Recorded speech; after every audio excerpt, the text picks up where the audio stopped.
pequeño, el hombre de pecado, el hijo de perdición, God, etc. Son nombres que nos hablan acerca de cómo es este hombre. Pero hay un versículo que la semana pasada no tocamos y que yo, antes de entrar a hablar del segundo personaje que juntamente con el anticristo van a llevar las riendas de este mundo en los últimos tiempos, no tocamos, y es el versículo 2, Apocalipsis 13, verso 2. Y ahí se nombran 3 animales diferentes. 3 animales que los que hemos estudiado la Biblia sabemos qué está tratando de decir Juan, de una forma, digamos, oculta, ¿no? Apocalipsis 13:2 dice que la bestia, y hablamos del anticristo, era semejante a un leopardo, pero sus pies eran como de oso, pero su boca dice que era como boca de león. ¿Te das cuenta? Hay 3 animales diferentes. Su apariencia, la palabra semejante es muy importante en la Biblia. Selem. Cuando tenemos una fotografía, tenemos una imagen de una persona real, de una persona que existe, pero tenemos una fotografía, una imagen para que te hagas una idea de cómo es esa persona. Entonces la Biblia nos enseña que la semejanza, el aspecto exterior de este líder mundial, de este político llamado el anticristo, es semejante a un leopardo. Pero su forma de actuar, los pies, cómo camina, cómo se comporta, cómo actúa, es como un oso. Pero cuando habla, cuando da a conocer su mensaje, dice que es como un león. Claro, para entender esto, uno tiene que ir al libro de Daniel. Yo siempre he dicho que la Biblia es una especie de gran rompecabezas, un gran puzzle. Hay cosas que Daniel dice que el Apocalipsis te explica. Y hay cosas que lees en el Apocalipsis que si no conoces Daniel, no puedes entender nunca. La Biblia nos enseña que en el Antiguo Testamento, en la época del profeta Daniel en Babilonia, él tuvo un sueño una noche. Y él dice que vio 4 animales que le llamaron tremendamente la atención. Dice que él vio a un león con alas. Dice que vio a un oso que estaba apoyado sobre una pata más que de otra. Luego ve a un leopardo que tiene 4 cabezas y ve a una bestia, que fue la que más le llamó la atención a Daniel. Gracias al Señor, ese sueño el Señor se lo interpretó y le dijo lo que significa. Por eso no tenemos que inventarnos nada. Simplemente ir a la Biblia y ver qué explicación le dio el Señor a Daniel sobre ese animal, esos animales. Y le dijo, mira, el león es Babilonia. Amén. El león es el imperio que en este momento tú conoces y gobierna toda la tierra, Babilonia. Ese imperio caería, ese imperio desaparecería con el paso del tiempo y se levantaría otro imperio, que era el imperio de los medos persas, que está tipificado o representado por el oso. Los medos persas también caerían, desaparecerían de la escena mundial y se levantaría un tercer imperio tremendamente poderoso, el imperio de Alejandro Magno, los griegos, representado con un leopardo de 4 cabezas. Y finalmente dice que ve una bestia, no es un animal normal y corriente, es algo extraño, es una bestia, es un monstruo que dice que tiene 10 cuernos y bueno, es un animal indescriptible porque ya te digo, no existe. La historia nos enseña que Alejandro Magno, cuando murió, no dejó descendencia. No ocupó su hijo y posteriormente el hijo de su hijo el trono, sino que Alejandro Magno murió sin dejar descendencia. Algunos dicen que era homosexual y que nunca se casó y tuvo hijos. Su imperio, que era un imperio enorme, que se extendió por todas partes del mundo conocido, cuando él muere, se divide en 4 pedazos. Y 4 de sus generales más conocidos, Casandro, Lisimaco, Teleuco y Ptolomeo, se apoderaron de lo que antiguamente fue un solo reino, pero que ahora son 4. Y cada uno toma posesión de uno de estos pedazos. Así que sabemos que el león es Babilonia, el oso son los persas o los iraníes, y el leopardo era Grecia. ¿Y qué es lo que está diciendo el Señor a Juan en Apocalipsis capítulo 3? Que cuando aparezca en la escena mundial este hombre, que vamos a llamarlo el anticristo, va a tener de todo un poco. Su apariencia, su aspecto va a ser el de un leopardo, es decir, el de un griego. Cuando él se mueve, se comporta, toma decisiones, se actúa, dice que actuará como un oso, es decir, como un persa. Pero dice que cuando abra la boca y hable, se va a comportar como un león, como un babilónico. Claro, hay que ir a la historia y analizar y estudiar cómo eran esos pueblos. Porque aunque eran todos imperios terribles y paganos y idólatras y despiadados, hay características de unos que otros no tienen. Por ejemplo, los griegos le dieron mucha importancia al aspecto físico, al hedonismo, al vivir bien, al pegarte la gran vida.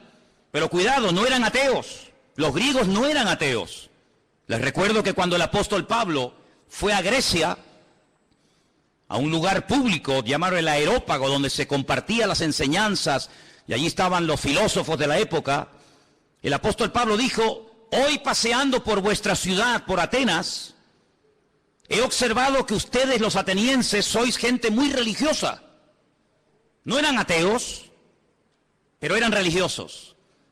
Dice que al apóstol Pablo le llamó la atención que vio un altar donde no había ninguna imagen, pero había una inscripción que decía: al Dios no conocido. Es decir, por si acaso nos hemos olvidado de reverenciar o de adorar a un Dios que no sabemos cómo es, le ponemos una inscripción para que no se sienta ofendido.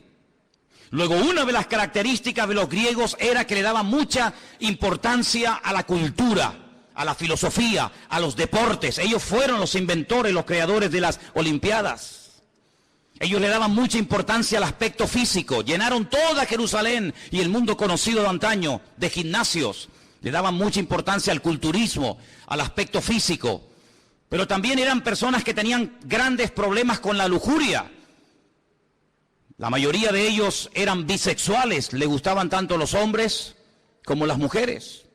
Eran personas que no tenían ningún tipo de escrúpulos, eran personas que no tenían ningún tipo de moral, eran personas que le daban rienda suelta a cualquier impulso de la carne, con tal de que te sientas bien, lo puedes hacer. ¿Quieres ser homosexual y eso te hace sentir bien? Adelante. ¿Quieres ser cualquier otra cosa? Adelante. En otras palabras, no te reprimas. No tengas ningún recato, ningún principio moral o espiritual, sino rienda suelta a los impulsos. El anticristo será así. El anticristo no será un ateo, pero será una persona, un libertino, una persona que le dará igual lo que sea, con tal de que la gente se sienta contenta y feliz. Por eso dice que su aspecto, su forma de ser, es como la de un griego, una persona que le da lugar a la carne, al hedonismo. Pero dice que cuando actúa como un oso, como un persa. Y hermano, es interesante notar porque el imperio persa siempre tuvo algo muy interesante entre ellos, y es que siempre tenían una intención de expandir su territorio. Saben que desde hace muchos años ha estado mareando la perdiz los persas, Irán, pero una de las cosas que quieren es, siempre lo han querido y lo han dicho y no lo han ocultado, es la destrucción y aniquilación total y absoluta del Estado de Israel. Israel ha amenazado en varias ocasiones a Irán porque sabe que están construyendo armamento nuclear, no con fines, digamos, científicos, sino con fines militares. Irán recientemente dijo: si somos atacados por Israel, tenemos en este momento 80.000 misiles apuntando a la ciudad de Jerusalén y la destruiremos en cuestión de minutos. Es lo que ellos dicen.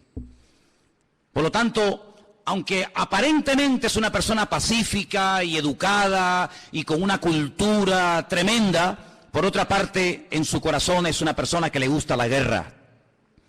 Dice la Biblia, recuerden, la semana pasada cuando hablamos de este personaje, dice que él cambia de religión. Dice que al Dios de sus padres lo deja de adorar y comienza a adorar a Alá-Maozín, al dios de las fortalezas o al dios de la guerra. Es una de las características del anticristo. No es un ateo, pero es una persona que utiliza lo espiritual, lo religioso, para fundarse en esa fuerza espiritual que da, por así decirlo, la religión, y emprender guerras. Todos sabemos que muchas guerras se han emprendido y las que faltan en nombre de Dios o en nombre de la religión. Los protestantes han matado gente, los católicos han matado a gente. No hay ni una sola religión que no esté manchada de sangre. Todos han utilizado el nombre de Dios. Cuando la famosa guerra del Golfo, veíamos a Saddam Hussein orando para recibir fuerzas para atacar a los americanos y vencerlos, pero también veíamos en las iglesias de Norteamérica orando a los creyentes para que los soldados norteamericanos no murieran, y vemos que se mezcla todo, lo político, lo religioso, lo espiritual. Así será el anticristo, un sincretismo, una mezcla de todo, una mala utilización del nombre de Dios, utilizando a Dios para beneficios personales. Pero dice que cuando él habla como un león, es decir, será un ser arrogante. Los babilónicos, si algo tenían que les caracterizaba, era la arrogancia, la soberbia. Se creían que eran los amos, los dueños del mundo. Así será este personaje. Pero este personaje del cual hablamos la semana pasada, que es la primera bestia, la que sube del mar entre las naciones, de los pueblos, entre los gobiernos, tendrá el apoyo total y absoluto de otra bestia que vamos a ver sus características. Apocalipsis capítulo 13, versículo 11. Y fíjese en esta palabra. Después vi otra, no es la misma, es otra bestia que subía de la tierra. La primera bestia subía del mar, la segunda sube de la tierra. Tenía 2 cuernos semejantes a los de un cordero, pero cuando hablaba como un dragón. Jesús dijo en cierta ocasión que de la abundancia del corazón habla la boca. ¿Cuántos dicen amén? Su aspecto es un cordero, pero en cuanto abre la boca sale toda la basura que tiene dentro y se da a conocer lo que realmente lleva: maldad y muerte por todas partes. Dice que ejerce toda la autoridad de la primera bestia en presencia de ella. Hace que la tierra y los moradores de ella adoren a la primera bestia, cuya herida mortal fue sanada. Versículo 13. También hace grandes señales, de tal manera que aún hace descender fuego del cielo a la tierra delante de los hombres. Versículo 14. Engaña a los moradores de la tierra con las señales que se le ha permitido hacer en presencia de la bestia, mandando a los moradores de la tierra que le hagan imagen a la bestia que tiene la espada, la herida de espada, y vivió. Se le permitió infundir aliento a la imagen de la bestia para que la imagen hablase e hiciese matar a todo el que no la adorase. Verso 16. Hacía que a todos, pequeños y grandes, ricos y pobres, libres y esclavos, se les pusiese una marca en la mano derecha o en la frente, y que ninguno pudiese comprar ni vender sino el que tuviese la marca o el nombre de la bestia o el número de su nombre. Dice, aquí hay sabiduría. El que tiene entendimiento, dice, el que tiene entendimiento cuente el número de la bestia, pues es un número de hombre y su número es 666. Es decir, que en los últimos tiempos surgirá un nuevo orden mundial. El mundo no será como lo hemos visto hasta el día de hoy, donde cada uno hace lo que le da la gana y cada uno gobierna. No. En los últimos tiempos habrá un nuevo orden mundial dirigido y capitaneado por un presidente mundial que tendrá una fuerza militar, económica y política increíble. Y a este personaje se le conoce vulgarmente con el nombre del anticristo, el que se opone a Cristo, el que quiere suplantar la figura de Cristo. Pero tendrá a una persona que la Biblia lo llama, fíjense qué curioso, falso profeta. Si analizamos toda la Biblia, vemos que la figura de los profetas era algo muy importante. La Biblia está llena de verdaderos y auténticos profetas. Daniel, Jeremías, Isaías, Habacuc, Sofonías, Malaquías, cientos de buenos profetas. ¿Qué era un profeta? Un profeta era un hombre de carne y hueso, como cualquiera de nosotros, con una comunión con el Señor tremenda, que a través de sueños o de visiones o por voz audible, recibía mensajes del Eterno, recibía mensajes del Señor para transmitirlos al pueblo de Israel, para que de esa manera el pueblo no pecara, para que de esa manera el pueblo no terminara adorando a otros dioses, para que el pueblo supiera en todo momento lo que tenía que hacer y lo que no tenía que hacer. Un profeta era una bendición para el pueblo. ¿Por qué? Porque era el nexo que unía al pueblo con Dios y a Dios con el pueblo. Era la persona que hacía la función de la boca de Dios. Cuando Dios quería decirle algo al pueblo, hablaba a través del profeta. Pero dice la Biblia, y la Biblia está llena de ejemplos de falsos profetas. Hay capítulos enteros en Jeremías, en Ezequiel y otros libros que nos hablan acerca del daño tremendo que hacían los falsos profetas. Por ejemplo, la Biblia dice que cuando las tropas del rey Nabucodonosor habían rodeado la ciudad de Jerusalén, había falsos profetas que decían: tranquilos, no pasa nada, no se preocupen, vamos a ganar la guerra. Nabucodonosor va a ser derrotado, se va a cansar y se va a marchar a su tierra. Vienen tiempos de paz, vienen tiempos de abundancia, vienen tiempos de prosperidad. Pero había uno llamado Jeremías, que era el verdadero profeta, y decía: no les crean, les están mintiendo, es mentira, no viene paz, viene guerra. El enemigo no se va a ir, nos va a destruir, nos va a destruir la ciudad, nos va a quemar el templo, va a matar a nuestros jóvenes. Siempre hubieron falsos profetas que engañaban al pueblo. Siempre había falsos profetas que venían supuestamente en nombre de Dios.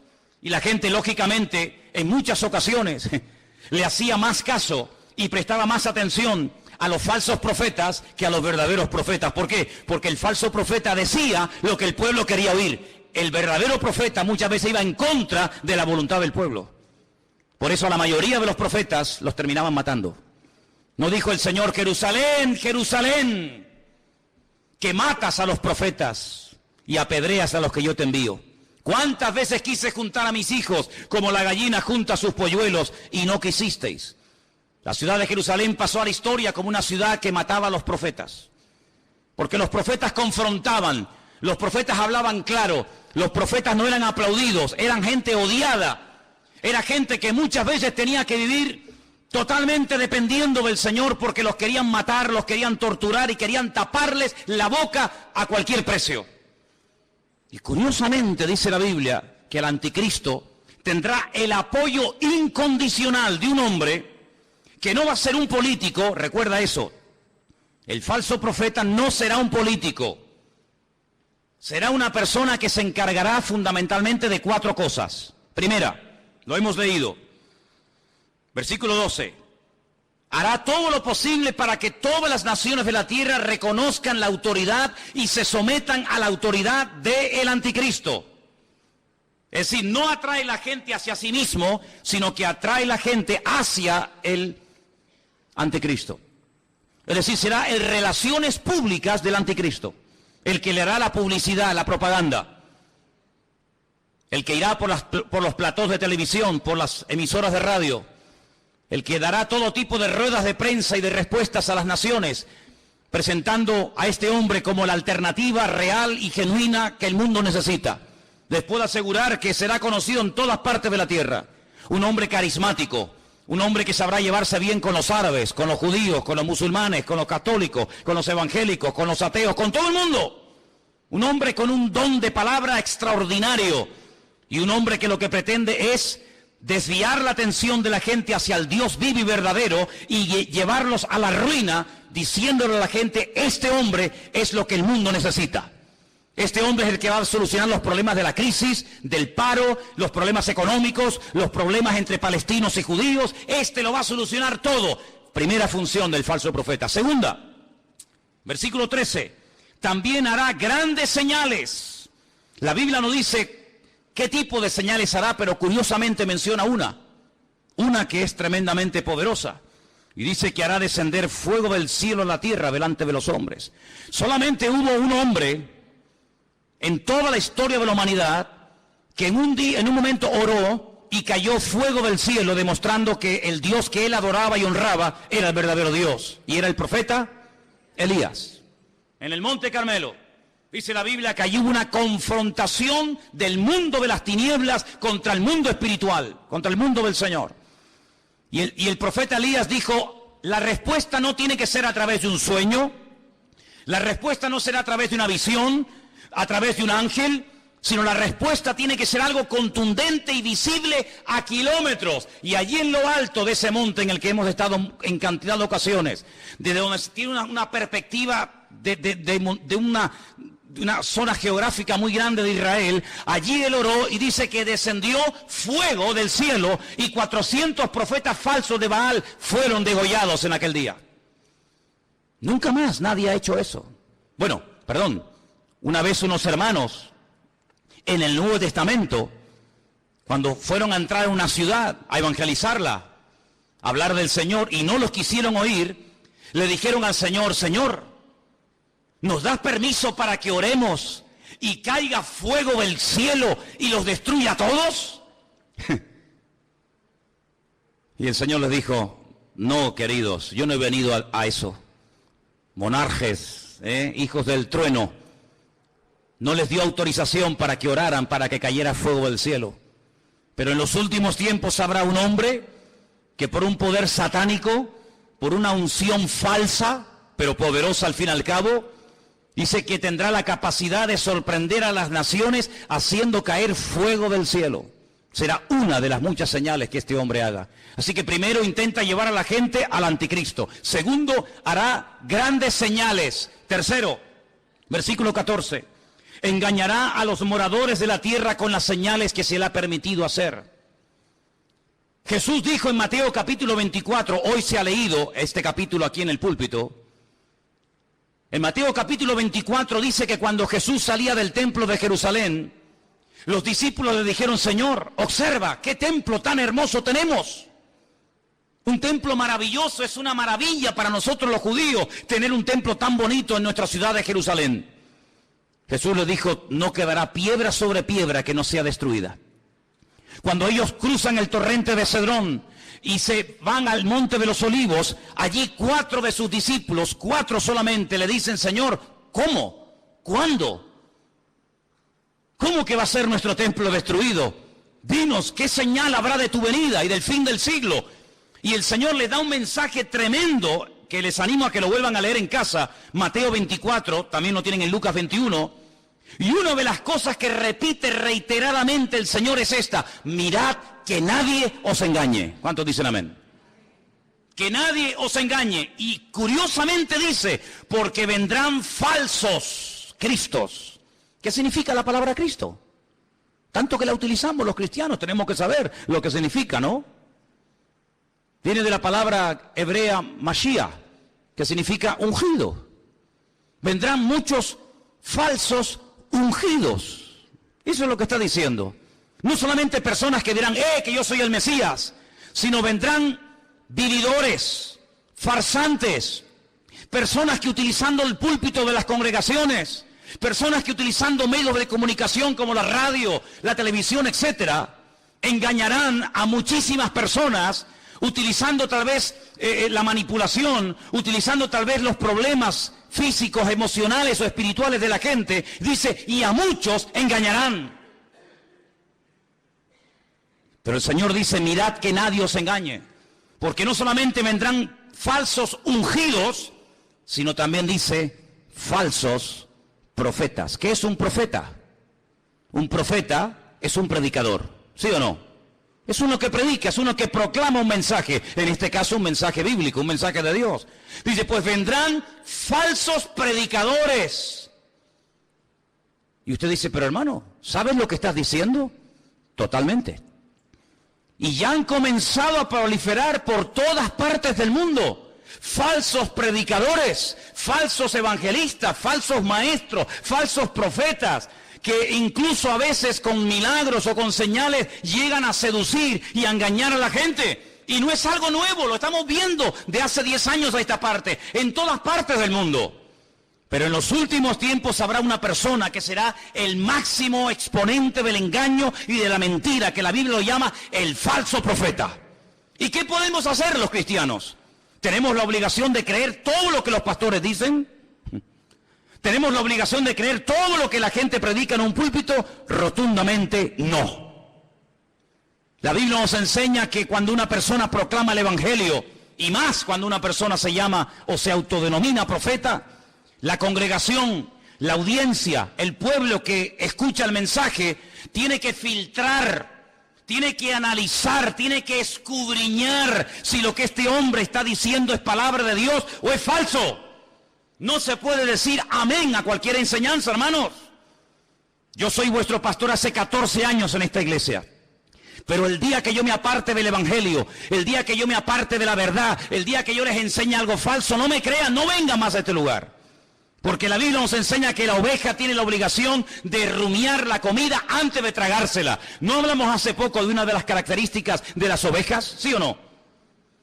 ¿Y cuál es una de las características de la oveja? Que es un animal rumiante. ¿Y qué es un rumiante? Un animal que primero mastica, mueve la comida, la saborea, la prueba, y luego después de haberla masticado bien, se la traga.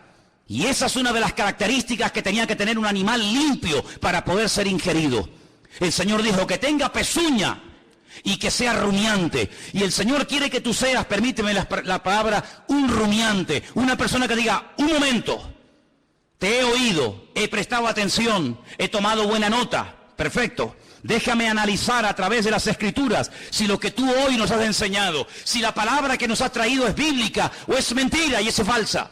Dice la Biblia que cuando Pablo fue a la ciudad de Berea, ¿os acordáis? Dice que los judíos de la ciudad de Berea escucharon a Pablo durante varias semanas, durante varios días de reposo en la sinagoga, compartir la palabra. Pero dice que eran gente más noble que los de Tesalónica.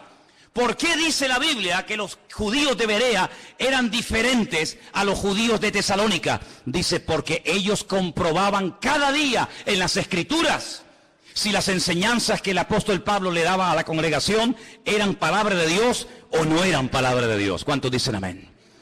Por lo tanto, hermanos, yo siempre les he animado, siempre les he dicho, y lo seguiré diciendo cada día, que ustedes tienen la obligación de escudriñar las Escrituras, de conocer la palabra de Dios, de no tragarse todo lo que oigan, de no tragarse todo lo que vean y oigan en internet, de no decir amén a todo, de no abrir su corazón a cualquier ministerio, de no dejarse ministrar por cualquier persona que aparentemente tiene palabra, hace milagros, señales y prodigios, pero alto, la Biblia nos enseña que el falso profeta no solamente será un tremendo predicador, un tremendo orador increíble, sino que además será una persona que su ministerio, entre comillas, estará caracterizado por señales, milagros y prodigios. ¿Qué te parece? Pero ¿sabe qué? En el versículo 13 dice que este hombre hará grandes señales, grandes señales. Usted tiene que prestar atención a esas señales. ¿Por qué? Porque no toda señal es evidencia de que le está dando gloria y honra al Señor y que esa unción viene de parte del Señor si no sabe Dios de dónde viene. El falso profeta se diferencia del anticristo en tres cosas muy importantes. Primero, su procedencia es diferente. El mundo de la política produce, permítame la expresión, la política produce, es el terreno donde se levanta el anticristo. El falso profeta no se levanta del mundo de la política. El falso profeta se mueve en el terreno religioso, en el terreno espiritual. ¿Se han dado cuenta que en los últimos años ha habido muchos intentos por tener una religión? Lo intentó la New Age, la nueva era. Lo ha intentado el Vaticano en múltiples ocasiones con las famosas reuniones ecuménicas. Los Bahá'í ya propusieron hace muchos años haber una religión mundial, porque fíjense qué curioso, este continente en el que vivimos, el continente europeo, en 2 ocasiones se ha enfrentado a muerte un país contra otro. ¿Sí o no? Primera Guerra Mundial, Segunda Guerra Mundial, unos contra otros, millones de muertos, ciudades arrasadas completamente, familias destruidas. Europa quedó totalmente en ruinas. Pero eso ya pasó a la historia. Antes los que se peleaban, ahora son amigos. Ahora comen juntos. Ahora hacen negocios juntos. Ahora se venden los productos unos a otros. Luego ya no estamos en un tiempo de guerra en Europa. Estamos, entre comillas, en un tiempo de paz. Ya no nos peleamos unos contra otros, ¿ve? Porque en una guerra todos pierden. Ahora nos unimos en una unidad política y económica, y donde tenemos todos en común una misma moneda. ¿Sí o no? Usted puede viajar por Europa, por muchos países, y no tiene que cambiar en un país la moneda, en otro la otra, sino que con una misma moneda se puede mover. Ya no hay fronteras. ¿Se acuerdan cuando viajamos por Europa? Ya no hay fronteras. Puedes pasar de un país a otro prácticamente ya. A cualquier hora puedes pasar de un país a otro. Pero falta una unidad. Sí, hay una unidad militar, hay una unidad política, hay una unidad económica, pero no hay una unidad espiritual. El anticristo, a través del falso profeta, una de las cosas que tratará de mover en el mundo es que la gente llegue a la conclusión de que no es bueno que haya tantas religiones, sino que lo mejor es que haya una religión donde todos se sientan a gusto. Ya hace años están tratando de crear el Crislam. El Crislam, quieren unir el Islam con el cristianismo. En muchas congregaciones evangélicas, ya la palabra Jehová o la palabra Yahvé o la palabra el Eterno o la palabra Dios ha desaparecido. Ya hay una nueva versión circulando de la Biblia en muchas iglesias evangélicas del mundo donde aparece la palabra Alá. En el principio creó Alá los cielos y la tierra. Alá lo que estamos diciendo. En otras palabras, para llevarnos bien, quitemos la palabra Dios, pongamos la palabra Alá. Hay muchas Biblias donde han quitado la palabra sangre. Es increíble cómo puede haber instituciones evangélicas que han quitado la palabra sangre de la Biblia, porque es una palabra que choca o es una palabra muy fuerte. Amados hermanos, vienen tiempos de cambios como ustedes no se pueden ni imaginar. Vienen tiempos en los que no solamente lo económico cambiará de una forma tremenda, sino lo espiritual cambiará de una forma que ustedes no se pueden ni imaginar. Ahora quiero leerles un versículo que se encuentra en Apocalipsis 16:13, donde dice que el falso profeta y el anticristo harán algo que muchas veces no se menciona. Y vamos a leerlo. Apocalipsis 16, versículo 13. Y dice así: vi salir de la boca del dragón, Satanás, de la boca de la bestia, el anticristo, y de la boca del falso profeta, 3 espíritus inmundos a manera de ranas. Son espíritus de demonios que hacen señales y van a los reyes de la tierra en todo el mundo para reunirlos a la batalla de aquel gran día del Dios Todopoderoso. Una de las cosas que el mundo tiene que conocer y ustedes, hermanos, tienen que saber, porque la Biblia lo profetiza con cientos y miles de años de antelación. Cuando te pregunta la gente, ¿y tú crees que habrá una tercera guerra mundial? ¿Crees que otra vez el mundo volverá a enfrentarse y a matarse y a pelear los unos contra los otros? Y yo te digo, no te quepa la menor duda. La pregunta no es si se van a pelear, la pregunta es ¿por qué tardan tanto en enfrentarse los unos contra los otros? El mundo se está convirtiendo en un caldo de cultivo donde la violencia y la agresividad será algo normal. Miren los colegios, hermanos. Hay muchos colegios en los Estados Unidos que es un peligro. Porque cuántos niños, cuántas docenas de jóvenes han entrado armados a un colegio y han asesinado a cantidad de compañeros. Amados hermanos, la violencia va a ser una de las características de los últimos tiempos. Habrá violencia en la sociedad, violencia en el tráfico, violencia en las iglesias, violencia en los parlamentos, violencia por todas partes. El Señor Jesucristo dijo que Él vendría, pero antes de que Él viniera, los tiempos en los cuales viviríamos serían como los días de Noé. Y cuando uno observa la generación en la que le tocó vivir a Noé, no era una sociedad pacífica. Cuidado, era una sociedad tremendamente avanzada para la época en la que vivía. Fijaros lo que querían construir.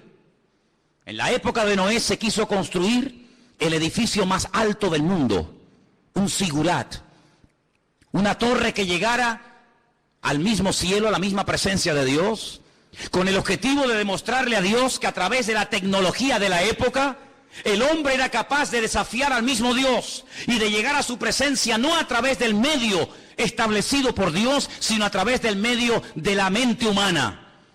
La tecnología puesta al servicio del mal. ¿Piensan ustedes que el anticristo y el falso profeta no echará mano de la tecnología de la época para engañar y meterse en miles y en miles y en millones de hogares? No les quepa la menor duda. No les quepa la menor duda.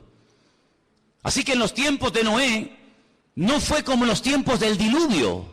Bueno, pero fue en los tiempos del diluvio, no fue como en los tiempos de la Torre de Babel. En los tiempos de la Torre de Babel, la Biblia nos enseña que Dios no destruyó a la humanidad, sino que la separó y la confundió. ¿Por qué? Porque habían aprendido un secreto tremendo. ¿Cuál fue? La unidad. Se unieron para lo malo. Sin embargo, en el tiempo del diluvio, se mataban los unos a los otros. El anticristo sabe perfectamente que la unidad tiene un poder tremendo.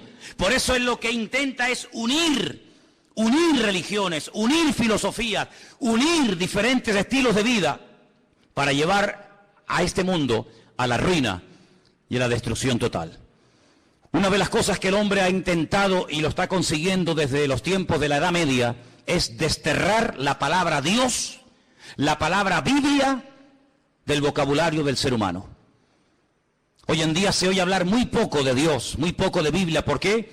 Porque los hombres a lo largo de la historia han intentado destruirse los unos a los otros. Pero el objetivo final del diablo es destruir a Dios, quitar a Dios del vocabulario de la gente. ¿Y qué es lo que hace el falso profeta? Levantar al anticristo para que lo adoren a él. Y no es la primera vez que un hombre reclama honra y gloria para sí mismo. No es la primera vez que un César, que un faraón o que cualquier persona ha intentado levantarse más alto que Dios y matar y asesinar a todas aquellas personas que no lo apoyan y no lo reconocen. Una de las cosas que hará el falso profeta es algo tremendo. Dice que marcará, sellará a la gente. Ahora, esto no es nada nuevo. Si ustedes leen esta noche tranquilamente en casa el capítulo 9 de Ezequiel, recuerden, Ezequiel capítulo 9, ustedes se van a dar cuenta que el Señor, antes de ir a la ciudad de Jerusalén y permitir que las tropas enemigas la destruyeran, Él dijo: ponle una marca a mis hijos en la frente y en la mano. Para marcar, hacer una diferencia entre el que cree y en el que no cree, el que es mío y el que no es mío. Y dice la Biblia que marcaban a la gente en las manos. El anticristo, el diablo, que es un imitador de la obra de Dios, lo que intentará es marcar a la gente como si fueran animales. Ya hablamos la semana pasada de ese famoso microchip, un sistema muy interesante, muy moderno, que intentará facilitarle la vida a la gente, sobre todo a la hora de comprar, a la hora de vender, a la hora de viajar, no perder el dinero, tener en todo momento encima tuyo todos tus datos económicos, tus datos de vacunas, etcétera, etcétera. Ese microchip ya existe. No es una ciencia ficción. Los animales, los perros, me imagino que en Suiza será igual. Aquí es obligatorio que los animales tienen que llevar un chip. Y si un animal se pierde con una máquina, el doctor, el veterinario, sabe en todo momento cómo se llama ese animal, si está vacunado, dónde vive, cómo se llama su dueño, etcétera, etcétera. Pues lo que empezó con los animales, terminará con el ser humano. Porque para el diablo los seres humanos son como animales. Por eso la famosa teoría de la evolución equipara y nivela al hombre al nivel de la bestia. En la famosa Constitución Europea, creada, diseñada y escrita por el famoso Jacques Chirac, jefe de toda la masonería europea, él puso al mismo nivel a un animal que a un hombre, de tal manera que si un hombre quiere casarse con un perro, con un gato, con una vaca o con cualquier animal, lo puede hacer. ¿Por qué? Porque al fin y al cabo todos somos animales. Sin embargo, desde el punto de vista bíblico, Dios dignifica a la raza humana por encima del animal. ¿Cuántos dicen amén? El animal está para servir al hombre, no el hombre para servir a la bestia. Pero en los últimos tiempos Satanás intenta marcar a los hombres como si fueran animales y les cierra las posibilidades de poder comprar, de poder vender, de poder buscarse la vida si no te dejas marcar. Pero esa marca, esa especie de microchip indeleble, invisible, que no molesta, que está ahí dentro y ni te enteras que está, también permite en todo momento tener a la población mundial localizada en cualquier parte donde se encuentre. Así de claro. Dice que este microchip está alimentado por una pequeña pila de litio, de tal manera que si la persona en un momento determinado decide quitárselo y lo toca y lo abre, se envenena la sangre por esa sustancia. Pero en todo momento esa persona está localizada. Y ya en muchos lugares, gente multimillonaria y personas importantes se están poniendo esa especie de marca de microchip interno en su piel. ¿Para qué? Para estar localizados en caso de que sean secuestrados y que en cualquier momento los puedan localizar. Sí, suena como ciencia ficción, ¿verdad? Suena como algo de Steven Spielberg, ¿no? Suena como algo que tú dices, pero esto es una cosa increíble. Vuelvo a hacerles la pregunta que les hice el domingo pasado. ¿Cómo hace 2000 años un hombre llamado Juan, pescador de Galilea, un hombre que no fue a la universidad, ni tuvo en sus manos nunca un ordenador, ni tuvo nunca en sus manos un móvil, ni toda la información que tú y yo podemos tener ahora mismo? ¿Cómo es posible que este hombre nos dé unos datos de la civilización de los últimos tiempos de una forma increíble, hasta el punto que hay momentos en los que él llora escribiendo el libro del Apocalipsis, viendo lo que se avecina y viendo lo que viene? Es el hombre que dice que en los últimos tiempos el famoso río Éufrates se secará para que millones de soldados vengan desde el norte, casi diríamos como que en línea recta, y se den cita en el valle de Jezreel, en la zona de Megiddo, para llevar a cabo la gran batalla, la famosa batalla del Armagedón. Sabemos que en el punto de mira hay un pequeño pueblo que tiene 22.000 kilómetros cuadrados. Un pueblo que ha sido el pueblo más odiado, más perseguido de toda la historia de la humanidad. Y es el pueblo de Israel. Así de claro. Dios decidió que su hijo naciera en una pequeña aldea insignificante de Israel llamada Betlehem, la casa del pan. Belén la conocemos nosotros. Dios decidió que su hijo naciera y viviera en ese pequeño país, que allí predicara, que allí sanara a los enfermos, que allí demostrara lo que era y a lo que vino, que allí lo mataran, que allí resucitara, que allí ascendiera y que allí volverá otra vez por segunda vez, según la palabra de Dios. Y sabemos que los tiempos se acortan. La Biblia dice que los últimos tiempos tendrán que ser acortados. Porque si el Señor no acorta los tiempos, la maldad llegará a un nivel, a una envergadura de tal magnitud, que dice que nadie podría salvarse, aunque quisiera. Por eso, amados hermanos, tenemos que doblar la guardia como iglesia. Tenemos que meternos en las páginas de la Biblia.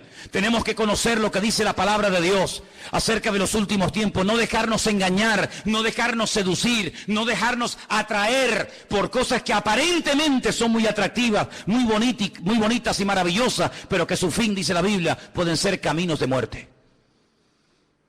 Analice todo lo que oye. Analice a la luz de la palabra de Dios todo lo que escucha.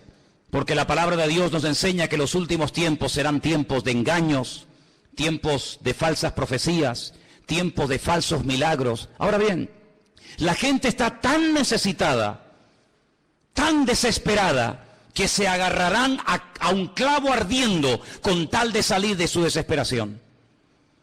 Nunca olvidaré cuando una persona enferma me dijo: si yo supiera en este momento que el diablo me puede sanar, le entregaría mi vida a él. Así me lo dijo. El diablo va a utilizar los problemas sociales, los problemas físicos, los problemas económicos de las familias. El diablo sabe perfectamente que hay un vacío en la sociedad que nada ni nadie logrará llenar jamás. Puedes tener mucho dinero, puedes viajar por el mundo entero, puedes tener la mejor casa de la tierra, puedes tener y tener y tener. Pero el Señor Jesucristo no solamente te ha creado para que llegues a tener ciertas y determinadas cosas en la vida, sino que el Señor nos ha creado con sus manos para que seamos su pueblo y estemos en plena comunión con Él. ¿Cuántos dicen amén? Por eso, amados hermanos, cuando ustedes escuchen a alguien, cuando ustedes oigan a alguien, cuando ustedes observen a alguien, háganse la siguiente pregunta: ¿a quién está levantando este hombre? ¿A quién intenta glorificar? ¿Hacia quién intenta desviar la atención? ¿Hacia él mismo? ¿O lo que intenta esta persona es levantar en alto el nombre que es sobre todo nombre, el nombre de Jesús, para que la gente adore al Rey de Reyes y al Señor de los Señores? Esa es una de las características de un verdadero hombre de Dios y de un verdadero cristiano y cristiana. Una persona que no intenta llamar la atención sobre sí mismo, sino que emplea su testimonio, su antigua vida, sus malos hábitos, etcétera, etcétera, para que la gente reconozca que el cambio se ha producido, no porque se le ha propuesto, no porque tuvo una fuerza de voluntad increíble, sino porque hubo un Dios todopoderoso que le transformó, que lo cambió y que lo llenó y que hoy le da la gloria a ese Dios. ¿Cuántos dicen amén? Así que, amados hermanos, el falso profeta. Qué interesante. Hay iglesias que se llaman, y no tengo nada en contra de ese nombre, pero iglesias que han decidido llamarse Iglesia de la Profecía. Y hay muchísimas personas que les encanta todo lo profético. He ido incluso a algunas reuniones, he ido a algunas convenciones, no muchas, pero alguna vez he escuchado personas que cuando van a un evento, a una conferencia, a un culto especial, lo que te dicen es: he venido aquí porque este hombre o esta hermana o esta mujer tiene profecías y tiene palabras para mí. Y la gente hace cola y espera horas para que vaya una persona y le imponga las manos y algo con voz bajita, la mayoría de las veces le susurre al oído y le diga que va a ser y que va a tener y que va a ser prosperado y que va a ser bendecido. Y la gente agarra esa palabra como si fuera una palabra de Dios, cuando la única palabra de Dios que tenemos es esta, que tenemos en nuestras manos. ¿Cuántos dicen amén? Si usted busca palabras, si usted busca consejos, si usted busca algo que le oriente para saber si me caso o no me caso, si me voy o me quedo, si compro o no compro, es la bendita palabra de Dios. Dice el salmista: lámpara es a mis pies tu palabra y lumbrera mi camino. No busques en los hombres lo que solamente en Dios puedes encontrar. Si buscas palabra, métete en tu aposento, dice la Biblia, cierra tu puerta. Y tu Padre que te ve en lo secreto, dice, te recompensará en público. Pero qué fácil es ir a una persona para que nos diga esa persona supuestamente en nombre de Dios lo que yo tengo que hacer. Cuidado, porque la Biblia dice que en los últimos tiempos el don de la profecía será mal usado para engañar y para seducir a las almas inconstantes. Claro que creemos en las profecías. No menospreciéis las profecías, dice la Biblia, pero las profecías de la Biblia, no las profecías inventadas, no el producto de la imaginación. ¿Saben lo que decía Jeremías al pueblo? Ustedes, Dios no los ha enviado a ustedes, ustedes profetizan y tienen el descaro y la desfachatez de esperar que lo que han profetizado